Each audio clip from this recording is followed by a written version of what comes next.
ఓం మహాగణాధిపతే నమ ఐం సరస్వత్యై నమ శివాయ గురువే నమ జై గురు దత్తాత్రేయ నమ యా దేవీ సర్వభూతేషు మాతృరూపేణ సంస్థితా నమస్తస్తే నమస్తస్తే నమస్తస్తే నమో నమ శ్రీమాత్రే నమో నమ జై గురు దత్తాత్రేయ నమో నమ ఆదిత్యాది నవగ్రహ దేవతాభ్యో నమో నమ మాతృభ్యో పితృభ్యో ఋషుభ్యో నమో నమ జయ గురు దత్తాత్రేయ నమ. యూట్యూబ్ ప్రేక్షకులందరికీ కూడా నమస్కారం అండి. నేను పాలపర్తి గురునాథ్ శర్మ, జ్యోతిషం వాస్తు సిద్ధాంతిని. ఈ రోజున కంటెంట్ ఏంటంటే ప్రధానంగా చూసుకుంటే ఈ యొక్క శనీశ్వరి యొక్క దోష నివారణార్థం మేషాది ద్వాదశ రాశుల వాళ్ళు విశ్వవసన సంవత్సరం వైశాఖ మాసంలో ప్రధానంగా ఎటువంటి దోషాలకి పరిహారం చేసుకోవాలి. ప్రధానంగా శనీశ్వరు యొక్క కారకత్వాలు చూసుకుంటే శనీశ్వర జయంతి అంతా కూడా ఈ యొక్క వైశాఖ మాసం అమావాస్య రోజున సంభవిస్తుంది. 27వ తారీఖు, మే నెల 27వ తారీఖు సంభవిస్తుంది. కావున ప్రధానంగా మేషాది ద్వాదశ రాశుల వాళ్ళు ఎవరికైతే కనుక ప్రధానంగా ఈ యొక్క ఏలినాటి శని ప్రభావం కానీ, అర్ధాష్టమ శని ప్రభావం కానీ, అష్టమ శని ప్రభావం కానీ, జాతకరీత్యా గోచార రీత్యా కానీ మీకు జన్మజాతకంలో శని దోషాలు కానీ ఉంటే కనుక శనీశ్వర దోష నివారణార్థం అంతా కూడా కర్మఫలదాతైన శనీశ్వరుడు అంతా కూడా యోగకరంగా ఉంటే విపరీత రాజయోగానికి కారణమవుతాడు. ఎప్పుడైనా కానీ శనీశ్వరాయ నమ శనియా అని చెప్పేసి అంటే శనీశ్వరుడు ఎప్పుడైనా కానీ మెల్లిగా నడిచేవాడు, నెమ్మదిగా నడిచేవాడు, మందగమనుడు అని చెప్పేసి అంటారు. ఆయనంతా కూడా నిదానంగా నడిచేవాడు. ఎప్పుడైనా కానీ శనీశ్వర గోచార సంచారం అంతా కూడా ప్రతి రాశి నుంచి ఇంకో రాశికి మారడానికి 2.5 సంవత్సర కాలం ఉంటుంది. ఎప్పుడైనా కానీ ఆ 2.5 సంవత్సర కాలంలో ఈ యొక్క దశ విధానంగా వాళ్ళకంతా చూసుకుంటే ఈ యొక్క వ్యయ స్థానంలో, జన్మస్థానంలో, మళ్ళీ ద్వితీయ స్థానంలో అంతా కూడా సంచారం చేసినప్పుడు గోచార రీత్యా శనీశ్వర సంచారం జరిగినప్పుడు ఏలినాడి శని ప్రభావం అనేది ఆయా రాశుల వాళ్ళకి వస్తుందని చెప్పేసి చెప్పడం జరుగుతుంది. ప్రధానంగా శనీశ్వరుడు అంతా కూడా చూసుకుంటే శనీశ్వర జయంతి అంతా కూడా ఈ యొక్క వైశాఖ మాసం అమావాస్య రోజున సంభవిస్తుంది. కావున ఆ రోజున మేషాది ద్వాదశ రాశుల వాళ్ళు ప్రధానంగా శనీశ్వర ప్రీతికరంగా తైలాభిషేకం చేయించుకోవడం మరియు తిలలు దానం చేసుకోవడం, ప్రధానంగా కొత్త బట్టలు కానీ దానం చేసుకోవడం వల్ల, బ్రాహ్మణోత్తం కంతా కూడా సంకల్పపూర్వకంగా దానం చేసుకోవడం వల్ల వాళ్ళ జాతక రీత్యా కానీ గోచార రీత్యా కానీ శనీశ్వర దోష పరిహారం జరిగి అష్టేశ్వర యోగం కలగడానికి శనీశ్వరుడు ఎప్పుడైనా కానీ రాజయోగ కారకుడు ఎప్పుడైనా కానీ శనీశ్వరుడు ఇచ్చిన ఐశ్వర్యం ఏ గ్రహం కూడా ఇవ్వలేదని చెప్పేసి మనకు జ్యోతిష పరిభాషలో చెప్పడం జరుగుతుంది. విపరీత రాజయోగానికి కారణం ఎప్పుడైనా కానీ శనీశ్వరుడు అంతా కూడా రాజయోగ కారకుడు అని చెప్పేసి చెప్పడం జరుగుతుంది. కావున ఈ దోష పరిహారార్థం అంతా కూడా శనీశ్వర చరిత్ర అంతా కూడా వినడం వల్ల జన్మ ఇతిహాసంలోకి వెళ్తే కనుక ప్రధానంగా ఛాయా మార్తాండ సంభూతుడైన శనీశ్వరుడు ఇతిహాసం చూసుకుంటే కనుక సూర్యనారాయణ స్వామి యొక్క సూర్యలోకంలో అంతా కూడా నివాసం ఉన్నప్పుడు సూర్యనారాయణ స్వామి భార్య పేరు అంతా కూడా సంధ్యాదేవి.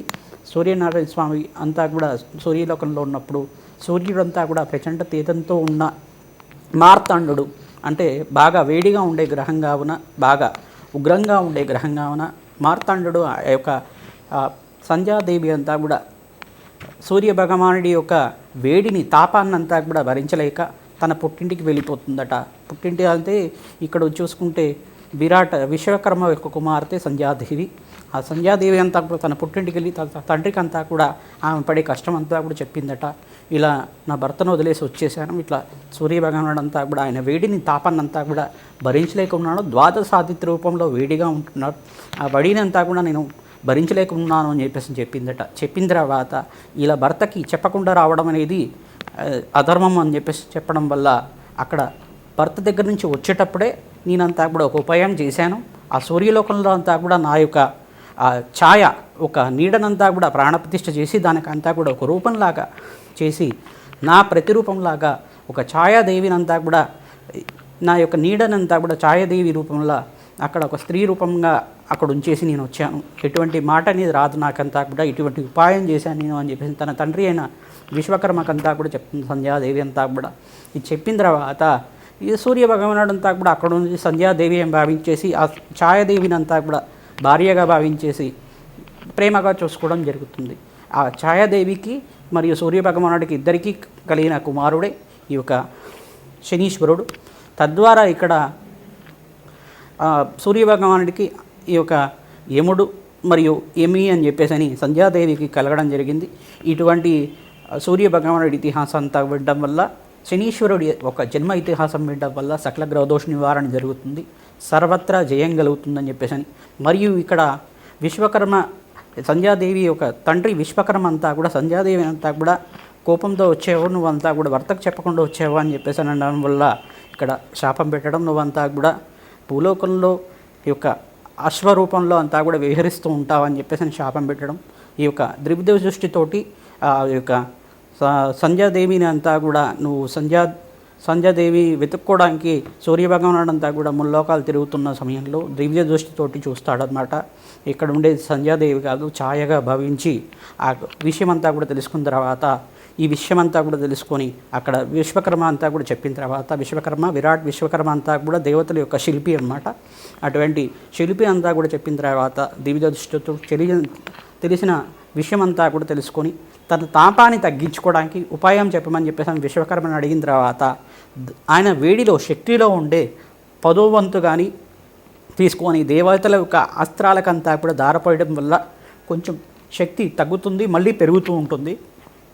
తద్వారా నా యొక్క కుమార్తెకంతా కూడా ఉపశమనం జరుగుతుందని చెప్పేసి భావించిన తర్వాత, తద్వారా ఈ యొక్క ఇతిహాసం అంతా కూడా చూసుకుంటే అశ్విని రూపంలో సంధ్యాదేవి అంతా కూడా భూలోకంలో విహరిస్తూ ఉండడం, ఈ యొక్క సూర్య భగవానుడు కూడా అశ్వరూపంలో అంతా కూడా విహరించడానికి వెళ్ళి అక్కడ సంధ్యాదేవిని అంతా కూడా మళ్ళీ సూర్యలోకం తీసుకురావడానికి ప్రయత్నం చేయడం, అక్కడంతా కూడా వారి ప్రేమకి చిహ్నంగా సూర్యనారాయణ స్వామికి మరియు సంధ్యాదేవికి అశ్వరూపంలో ఉండే వాళ్ళిద్దరికి కూడా అశ్విని దేవతలైన దేవతలంతా కూడా కవల పిల్లలు, మొదటి కవల పిల్లలంతా కూడా సూర్యనారాయణ స్వామికి సంధ్యాదేవికి అంతా కూడా కలవడం, అశ్విని దేవతలంతా వాళ్ళంతా కూడా దైవ వైద్యులు, వాళ్ళంతా కూడా అమృతానికంతా కూడా అధిష్టాన దేవతలుగా ఉండడం, సకల యజ్ఞాలకంతా కూడా అధిష్టాన దేవతగా ఉండడం, తదాస్తు దేవతలు అని చెప్పేసి అంటారు. వాళ్ళంతా కూడా అశ్విని దేవతలంతా కూడా ఈ యొక్క సూర్య కుటుంబం చరిత్ర అంతా కూడా వినడం వల్ల, ఈ యొక్క మరియు యముడి యొక్క చరిత్ర వినడం వల్ల, మరియు ఇక్కడ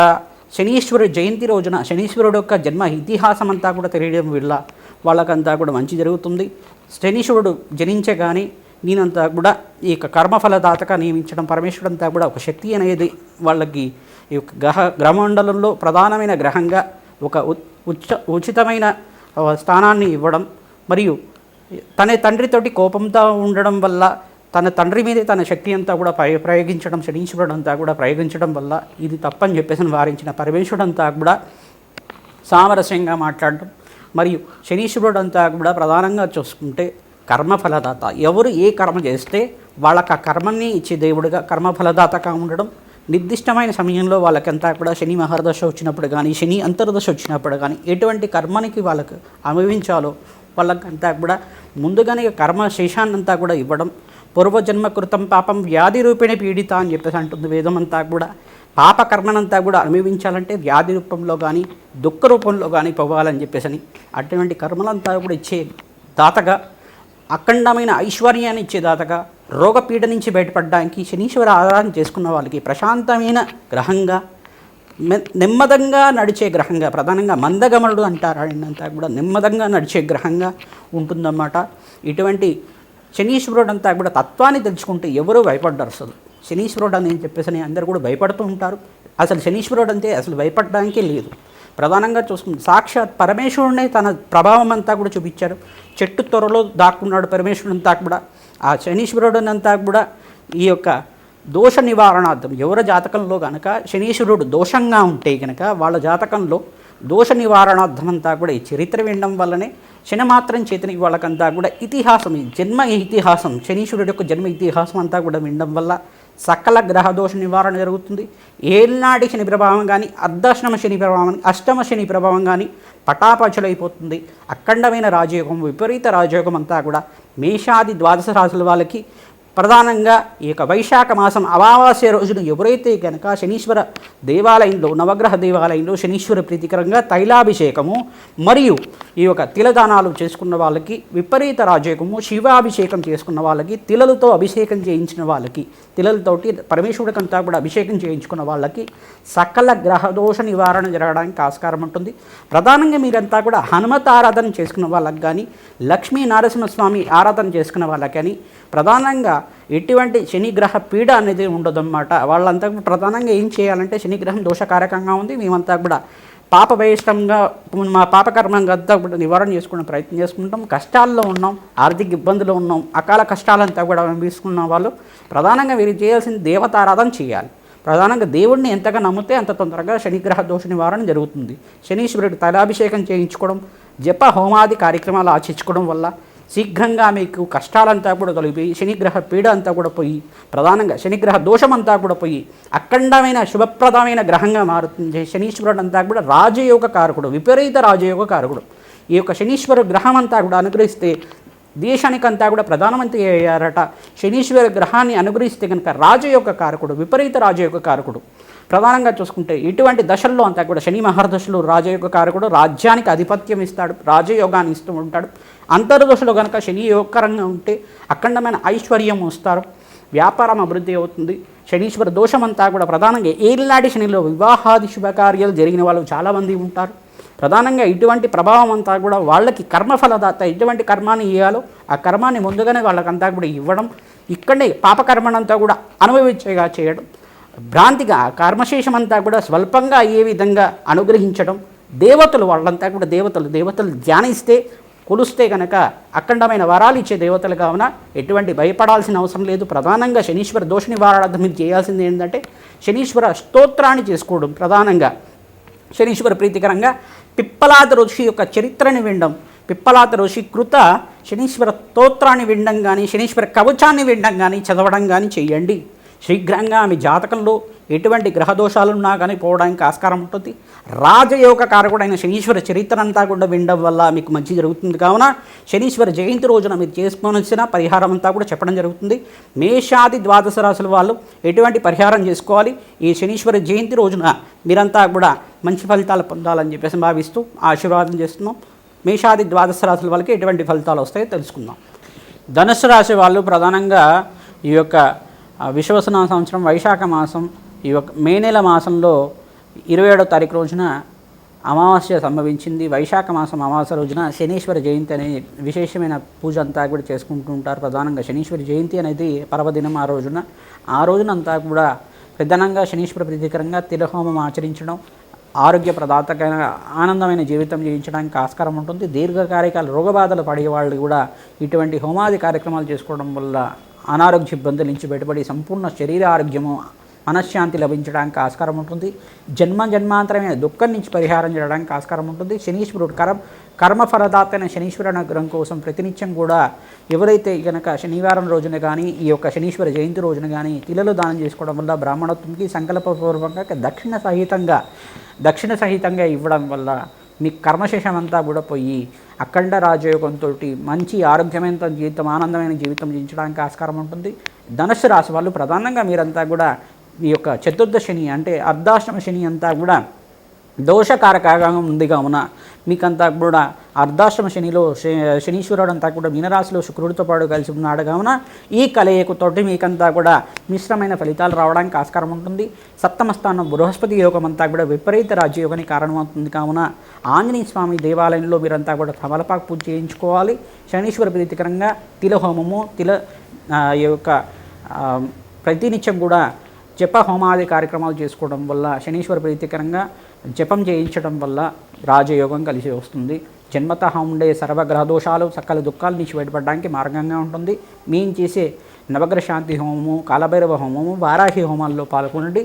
లక్ష్మీ కుబేర హోమాది కార్యక్రమంలో పాల్గొండి. వ్యాపారం అభివృద్ధి కలగడానికి ఆస్కారం ఉంటుంది. కావున అందరికీ పరిష్కారం చెప్తున్నాం. ప్రతినిత్యం కూడా ఆంజనేయ స్వామివారి దేవాలయంలో తమలపాకు పూజ చేసుకోవడం శ్రేయస్కరంగా ఉంటుంది. నవగ్రహ దేవాలయంలో ప్రతినిత్యం కూడా అవకాశం ఉన్నవాళ్ళు 27 ప్రదక్షిణాలు కానీ, అవకాశం ఉంటే కనుక ప్రతినిత్యం కూడా 108 ప్రదక్షిణాలు కానీ చేయడం వల్ల, ఆవునేతో దీపారాధన నవగ్రహ దేవాలయంలో పెట్టడం వల్ల సర్వగ్రహ దోష నివారణ జరగడానికి ఆస్కారం ఉంటుంది. ఎవరైతే ఆవునేతోటి నవగ్రహ దేవాలయంలో దీపారాధన పెడుతూ ఉంటారో మీకు మంచి ఫలితాలు రావడానికి ఆస్కారం ఉంటుంది. కావున అక్కడ పూజారి గారి అనుమతి తీసుకొని అక్కడంతా కూడా పెట్టడానికి ప్రయత్నం చేయండి. తద్వారా మీకు అంతా కూడా మంచి ఫలితాలు రావడానికి ఆస్కారం ఉంటుంది. రాజయోగం కలిసి వస్తుంది. తద్వారా వ్యాపారం అభివృద్ధి అవుతుంది, వృత్తిరీత్యా అభివృద్ధి అవుతుంది, ఉద్యోగంలో మార్పులు జరుగుతాయి, ప్రమోషన్స్ లభిస్తూ ఉంటుంది. విదేశంలో స్థిరత్వం కోసం ప్రయత్నం చేసుకోవచ్చు. మంచి ఆరోగ్యవంతమైన ఆనందమైన జీవితం జీవించడానికి ఆస్కారం ఉంటుంది. శనీశ్వరుడు ఎప్పుడైనా కానీ కర్మఫలదాత, పుణ్య ఫలితాలను చేసుకుంటే పుణ్య ఫలితాలు ఇస్తారు, పాప ఫలితాలు చేసుకుంటే పాప ఫలితాలు ఇస్తారు, మిశ్రమైన ఫలితాలు కూడా ఇస్తూ ఉంటాడు. ఎప్పుడైనా కానీ సులభంగా మీ కష్టాల నుంచి బయటపడే మార్గం అంతా కూడా శోషణప్రాయంగా చెప్పడం జరుగుతుంది. సులభంగా కష్టాలు లేకుండా, నొప్పి లేకుండా, మీకంతా కూడా బాధ లేకుండా కష్టాల నుంచి పాపాల నుంచి బయటపడే మార్గం అంతా కూడా శనీశ్వరుడు అంతా కూడా అనుగ్రహించే దేవుడు కావున దేవతల్ని కొలవండి. ప్రధానంగా ఇష్టదేవాన్నంతా కూడా నామస్మరణ చేయండి. ఓం నమో హనుమతే శ్రీరామదూతాయ నమః ఈ నామాన్ని జపం చేసుకున్న వాళ్ళకి అఖండమైన రాజయోగం యోగకరంగా ఉంటుంది. ప్రతినిత్యం కూడా అమ్మవారి నామస్మరణ చేయండి. ఖడ్గమాల స్తోత్రాన్ని చదువుకోండి, మంచి ఫలితాలు పొందుతారు.